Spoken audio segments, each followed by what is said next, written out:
প্রিয় দর্শক, জামায়াত ইসলামের সম্মানিত আমিরের সাক্ষাৎকারের তৃতীয় ও চূড়ান্ত পর্ব দেখার জন্য আপনাদের সবাইকে আমন্ত্রণ জানাচ্ছি। একটা বিষয় এখন খুবই আলোচিত হচ্ছে যে বর্তমান সরকার বিপ্লবের চেতনা থেকে পথচ্যুত হয়ে গেছে, এরকম কেউ কেউ বলছেন। আবার কেউ কেউ বলছেন যে এই সরকারটা অন্তর্বর্তী না হলে, বিপ্লবী সরকার হলে হয়তো বিপ্লবের চেতনাটা সঠিকভাবে ধারণ করত। কিন্তু সরকার গঠনের প্রক্রিয়ায় শুরু থেকে আপনারা এবং অন্যান্য রাজনৈতিক সব দলগুলো ছিলেন যখন শেখ হাসিনা, আপনারা একটা বিপ্লবী সরকার করতে পারলেন না কেন? হ্যাঁ, এটা বলতেই পারেন যে আজকে বাংলাদেশে কিছু কিছু বিষয়ে যে অনিশ্চয়তা, সিদ্ধান্তহীনতা দেখা দিয়েছে। যদি 5 তারিখ একটা বিপ্লবী সরকার ঘোষণা দেওয়া যেত, 6 তারিখ দেওয়া যেত, 7 তারিখ দেওয়া যেত, তাহলে এর অনেক কিছুর সমাধান হয়ে যেত, যেটা বিশ্বের অনেক দেশে উদাহরণ আছে। এটা কারো ইচ্ছাকৃত ফল অথবা কোনো ধরনের অবহেলা, এটা আমি মনে করি না। তখন হয়তো এই অনুভূতিটা আমাদের মধ্যে সেভাবে আসে। আমরা হয়তো এটা অনুধাবন করতে পারিনি যে বিপ্লবী সরকার না হয়ে ইন্টারিম গভর্নমেন্ট হলে তার কি কি সমস্যা বা কমপ্লিকেশন দেখা দিতে পারে, এটা হয়তো আমাদের সামনে স্পষ্ট ছিল না। এটা যদি বলেন তাহলে আমাদের রাজনীতিবিদদের কালেকটিভ ফেলিওর। আর ভুল মানুষের হতেই পারে, এটা ভুল কিনা আমি সেটা বলছি না, ভুল কিন্তু মানুষের হতে পারে, ব্যক্তি হিসাবে ভুল হতে পারে, দলগতভাবে মানুষ ভুল করতে পারে। ভুল করলে ভুলকে ভুল হিসাবেই স্বীকার করা উচিত। তবে আমি মনে করি যে হ্যাঁ, এটা সঠিক যে এখনকার প্রেক্ষাপট বলে দিচ্ছে তখন বিপ্লবী সরকার ঘোষণা করাটাই অধিক কল্যাণকর এবং যুক্তিযুক্ত হতো। আপনারা কোনো কর্নার থেকে কি তখন বিপ্লবী সরকারের প্রস্তাবনা দেওয়া হয়েছিল? না, কেউ কোনো পরামর্শ এরকম আমাদেরকে দেননি, তো কেউ দেননি। এখন যারা সমালোচনা করতেছেন তারাও তখন কেউ দেননি। তাদের মধ্যে অনেক সমাজচিন্তক আছেন, অনেক রাজনৈতিক কনসাস মানুষ আছেন, তারা কেউ যদি তখন এটা বলতেন হয়তো আমাদের চিন্তা করার সুযোগ হতো। কিন্তু এটা গঠন প্রক্রিয়া যখন শুরু হয়ে গেছে তখন কেউ কেউ বলতে শুরু করছেন, তখন আসলে এটা বলতে হবে যে একটা প্রক্রিয়ার দিকে চলে গেছে। তখন এই নিয়ে ডাইলামও হলে তখন আরেকটা সংকট দেখা দিত। আর এই সরকার গঠনে আপনি যদি বলেন যে অতীতের কেয়ারটেকার সরকারগুলা যেভাবে গঠন হয়েছে রাজনৈতিক অংশীজনের সরাসরি পরামর্শের ভিত্তিতে, এবার কিন্তু সেরকম হয়নি। এবার এই বিপ্লবের প্রধান ভূমিকা যেহেতু ছাত্র যুবকদের ছিল, এখানে তারাই উদ্যোগ নিয়েছে বেশি। আমরা সেই অর্থে বলতে গেলে কোনো তালিকাই দিই, কিন্তু অতীতের কেয়ারটেকার সরকারগুলা গঠন করার সময় প্রধান উপদেষ্টার পক্ষ থেকে প্রথমে প্রেসিডেন্টের পক্ষ থেকে চাওয়া হতো পরামর্শ যে কাকে প্রধান উপদেষ্টা করা যায়। এটা করার পরে চাওয়া হতো প্রধান উপদেষ্টা, তিনি পরামর্শ চাইতেন কাদেরকে নেওয়া যায় তার এই উপদেষ্টা পরিষদের সদস্য হিসেবে। এবার কিন্তু সেই প্রক্রিয়া আগায়নি বিষয়টা। এই সরকারের গুরুত্বপূর্ণ পোস্টে এমন লোকদেরকে দেখতে পাচ্ছি যারা বিপ্লবের কোনো বা অংশগ্রহণের তাদের ছিল না, কোনো অবদান ছিল না এবং ইভেন তাদের অনেকেই বিগত ফ্যাসিবাদী সরকারের বিভিন্ন সময়ে গুরুত্বপূর্ণ দায়িত্ব পালন করেছেন, সুবিধা নিয়েছেন, দায়িত্ব পালন করেছেন। তো এই ধরনের একটা সরকারের পরে তারা কি করে উপদেষ্টা পরিষদে বা গুরুত্বপূর্ণ দায়িত্বে আসছে,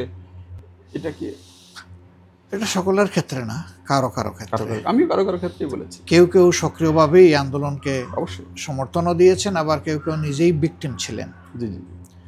কেউ কেউ জেলও খেটেছেন তাদের মধ্যে, সবাই না হলেও এরকম লোকও আছেন তাদের মধ্যে আছে।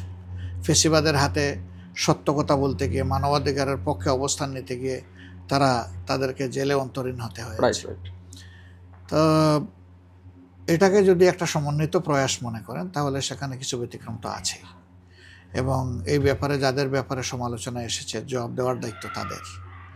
আমি মনে করি যে যদি কেউ এই বিপ্লবের চেতনার বাইরে কোনো কিছু চিন্তা করেন তাহলে তার এই উপদেষ্টা পরিষদে থাকা নৈতিকভাবে উচিত নয়, এখান থেকে তার সরে যাওয়া উচিত।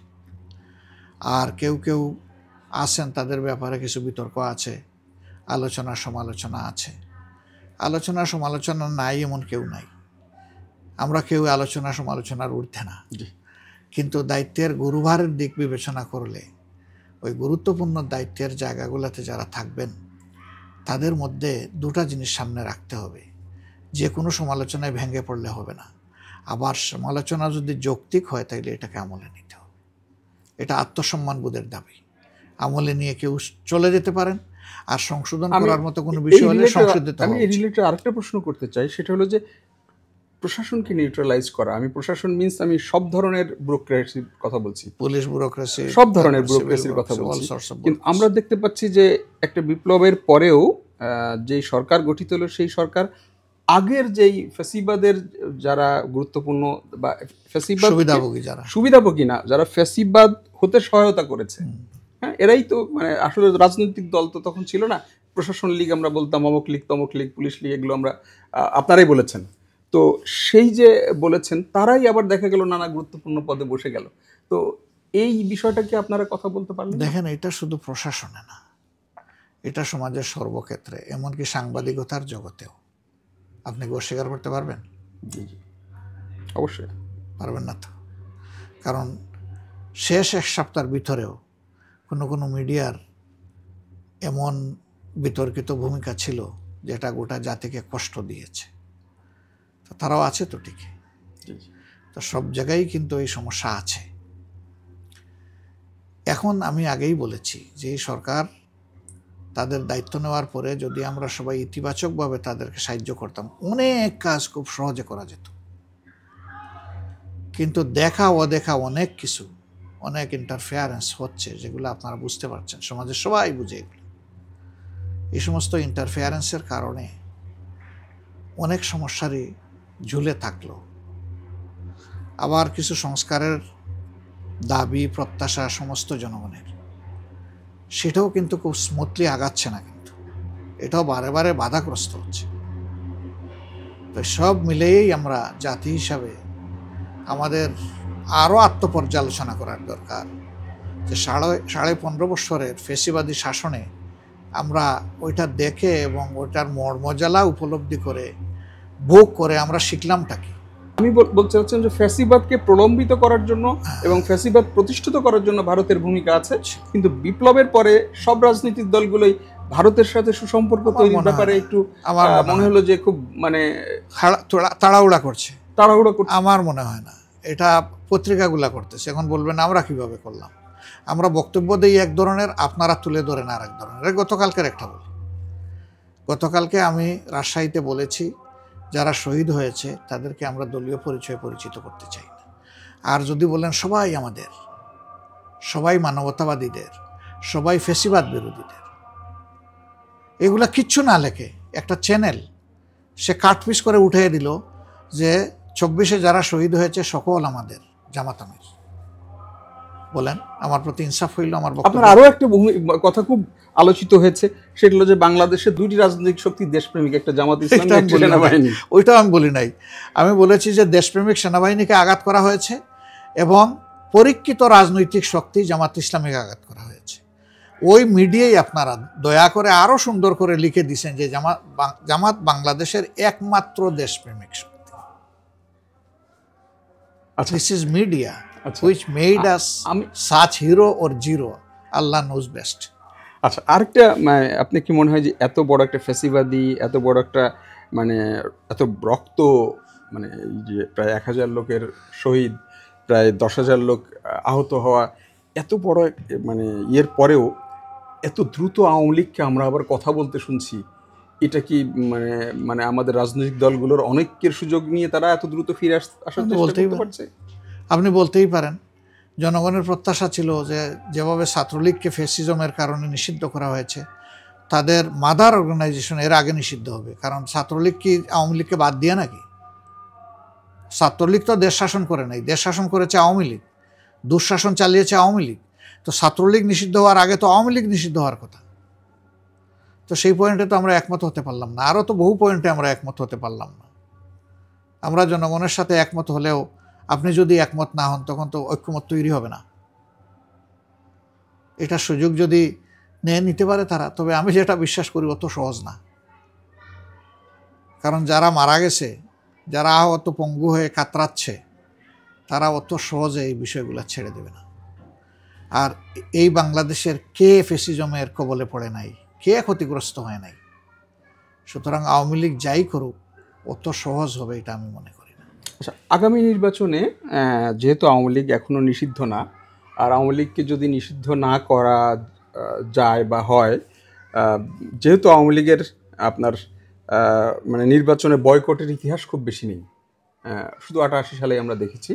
তো সেই ক্ষেত্রে আওয়ামী লীগ ইলেকশনে আসলে এটাকে আপনারা মানে যেহেতু তাদের একটা বড় ভোট, কিছু মানুষ তো তাদের সাপোর্টার আছে যারা এখনো মনে করে না যে আওয়ামী লীগ কোনো ভুল করেছে, কোনো দোষ করেছে। তো এবং এই সংখ্যা একটু বেশ বড়।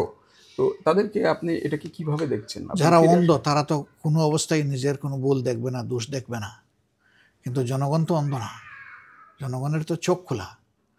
ভোট কার জন্য, শাসক কার জন্য, দেশ কার জন্য? জনগণের জন্য। সেই জনগণ ডিসাইড করবে তাদেরকে এইভাবে দেখবে কিনা, দেখতে চায় কিনা, পছন্দ করে কিনা। এটা দল হিসেবে আমার না বলাই ভালো। আমরা বারবার বলেছি, কিন্তু দলীয় ভোট তো বাংলাদেশের ভোট ইলেকশন আপনিও জানেন, তারা আসলে না দলীয় ভোটের প্রশ্ন। তো তারা আসবে কেন? আপনি ঠেকাবেন কি করে? যেহেতু তারা গণহত্যাকারী দল, তারা তো নিষিদ্ধ না। আসুক, তারা আইসা ইলেকশন করুক। অনেকে তো বলতেছেন যে আমাদের কোনো আপত্তি নেই তারা আসলে। আমরা এটা বলি না, আমরা বলি তারা কেন আসবে? আগে তাদের হত্যার বিচার হোক, গণহত্যার বিচার হোক।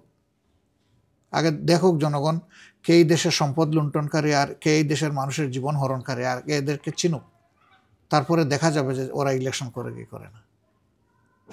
ধরেন আমি যদি আপনার কথাটাও ধরি, আপনার জায়গাটাও ধরি, ধরেন গণহত্যার বিচার হলো, আওয়ামী লীগ নিষিদ্ধ হলো, আওয়ামী লীগের যারা বা দুর্নীতির দায়ে আওয়ামী লীগের সিনিয়র লিডাররা বা বিভিন্ন জেলা উপজেলার সিনিয়র নেতারা কনভিক্টেড হয়ে গেল।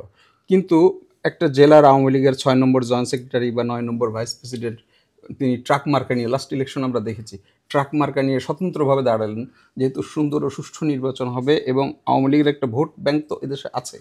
তো এটাকে আপনি কিভাবে?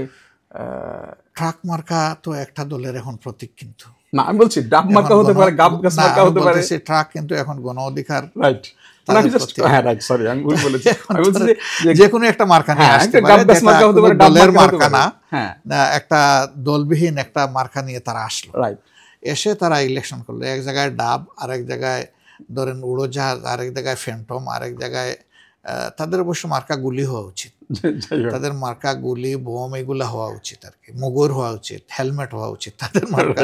এগুলা নিয়ে তারা আসলো। তো সবাই মিলে এরকম একটা সরকার গঠন করুক, অসুবিধা কি? কোন দেশে এরকম সরকার তো গঠন করার কোনো সুযোগ নাই। আর মানুষ তো শুধু না, আমি সরকার না দলকে না, সরকার না হোক, কিন্তু আমি বলছি যে আওয়ামী লীগের না, দল কারে দিয়ে? দল তো ব্যক্তিকে দিয়ে। রাইট। তো সেই ব্যক্তিকে যদি বাংলাদেশের জনগণ পাশ করে দিয়ে দেয়, তাইলে আমার বলার কিছু নেই, আমার বলার কিছুই নেই এখানে। তবে আমি বাংলাদেশের জনগণকে অতটা মানে মনে করি না, বোকা মনে করি না। আমি যথেষ্ট সচেতন মনে করি এবং তাদের প্রতি আমার হিউজ শ্রদ্ধা উদাস। দেখেন ইন্ডিয়া অনেক উস্কানি দিছে না ইতিমধ্যে এই দেশে, জনগণ কিন্তু ধৈর্যের সাথে এগুলা ওভারকাম করে গেছে। একটা বিশেষ অংশ নেমে গেল একবার চিটাগাং অস্থির করার জন্য। প্রকাশ্য দিবালুকে আদালত প্রাঙ্গণেই বলতে হবে, একজন আইনজীবীকে তারা খুন করে ফেলল। মেসেজটা ছিল কাম, বের হয়ে আসো আর আমাদের সাথে লেগে যাও। মানুষকে দায়িত্ব জ্ঞানহীনতার পরিচয় দিছে, দায়িত্বশীলতার পরিচয় দিছে। মানুষ বুঝতে পেরেছে এটা একটা ট্র্যাপ। সকল ট্র্যাপ ব্যর্থ হয়েছে, আগামী ট্র্যাপগুলো ব্যর্থ হবে ইনশাল্লাহ। সরকারের 6 মাস পার হয়ে গেছে। আমরা এখন পর্যন্ত জুলাই বিপ্লবে যারা শহীদ হয়েছেন তাদের বিচার, আওয়ামী লীগের দুর্নীতির বা মানে গুম খুন, এই বিচারগুলোর মানে খুব ভালো রকম কোনো অগ্রগতিও দেখতে পাচ্ছি না। সব কিছু মিলে সরকারের কর্মকাণ্ড নিয়ে আপনি কতটা সন্তুষ্ট? দেখেন, এই অপরাধগুলো হলো মানবতা বিরোধী অপরাধ, জেনোসাইড। একটা জেনোসাইডে যদি যেন তেন কোনো ট্রায়াল হয়, সেটা কিন্তু প্রশ্নবিদ্ধ হবে। এই জন্য তাদেরকে একটা সুষ্ঠু বিচারের জন্য যত কিছু করতে হয় সেটা করেই আসা উচিত। 6 মাস সময় কিন্তু খুব বেশি না, 6 মাস এখনো হয়নি। আগামী মাসের 8 তারিখ গিয়ে 6 মাস হবে। তো এই সময়ের ভিতরে তারা প্রসিকিউশন টিম বিল্ড আপ করেছে, জাজ অ্যাপয়েন্টমেন্ট দিয়েছে, ইনভেস্টিগেশন টিম করেছে, অনেকগুলো ইনভেস্টিগেশন শুনেছে, তারা করেও ফেলেছে। ইতিমধ্যে কারো কারো বিরুদ্ধে ওয়ারেন্ট ইস্যু করেছে, ট্রায়াল প্রসেস শুরু হতে যাচ্ছে। আমি এটাকে লেস ডেভেলপমেন্ট বলবো না, আমি বলবো এটাকে আরও স্পিড আপ করা দরকার, যাতে যেন প্রত্যাশা পূরণ হয় এবং যারা কালপ্রিট তাদের জন্য সত্যিকারের বিচার হয়। জনাব ডাক্তার শফিকুর রহমান, ইনক্লাব ডিজিটালকে সময় দেওয়ার জন্য আপনাকে অসংখ্য ধন্যবাদ জানাচ্ছি এবং কৃতজ্ঞতা জানাচ্ছি। আলহামদুলিল্লাহ, আপনাকেও ধন্যবাদ। প্রিয় দর্শক, এতক্ষণ আপনারা শুনছিলেন জামাত ইসলামীর আমির ডক্টর শফিকুর রহমানের বক্তব্য।